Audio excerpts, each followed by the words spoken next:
Welcome back to Scripture Made Clear with Victoria. In our last video, we introduced the book of Genesis and why it is the foundation of the entire Bible. Today, we begin with Genesis chapter 1, the story of creation. This chapter shows us who God is, how the world began, and what it means to be created by Him. Let us begin where the Bible begins. In the beginning. In the beginning, God created the heavens and the earth. Before time, before matter, before light, God already existed. Genesis does not try to prove that God exists.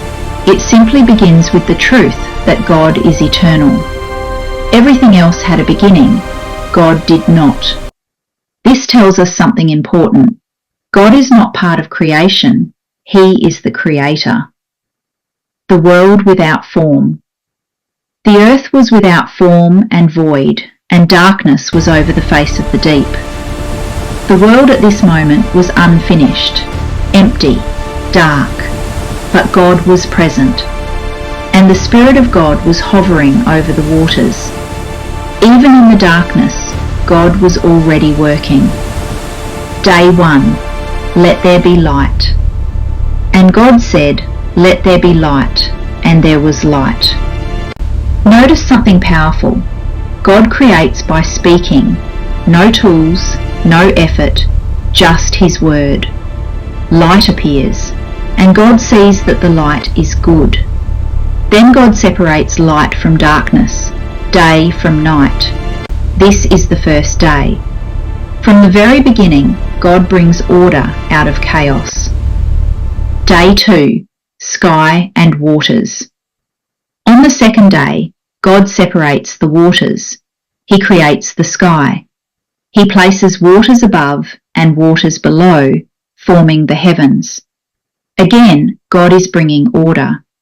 He is shaping the world with intention and design. Day 3. Land and plants. On the third day, God gathers the waters together, and dry land appears. He calls the land earth, and the gathered waters seas. And God sees that it is good. Then God speaks again.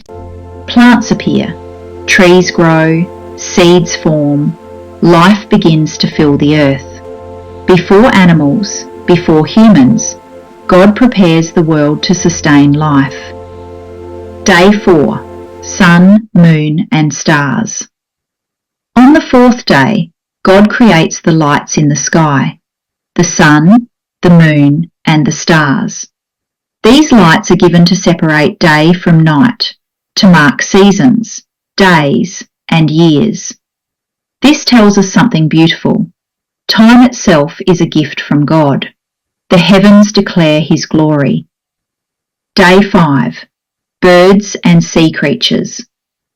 On the fifth day, God fills the waters with life. Fish, great sea creatures, and birds that fly across the sky. And for the first time, God blesses His creation. He says, be fruitful and multiply. Life is not an accident, it is a blessing. Day 6. Animals and humanity. On the sixth day, God creates land animals, cattle, wild beasts, creeping things. And then something very special happens. God says, let us make man in our image, after our likeness. Humans are not created like the animals. We are created in the image of God. This means we are made to reflect Him, to think, to love, to create, to rule responsibly over the earth. Male and female, both are created in God's image, and God blesses them. He gives them purpose. He gives them responsibility. He gives them dignity. And God looks at everything He has made, and He calls it very good.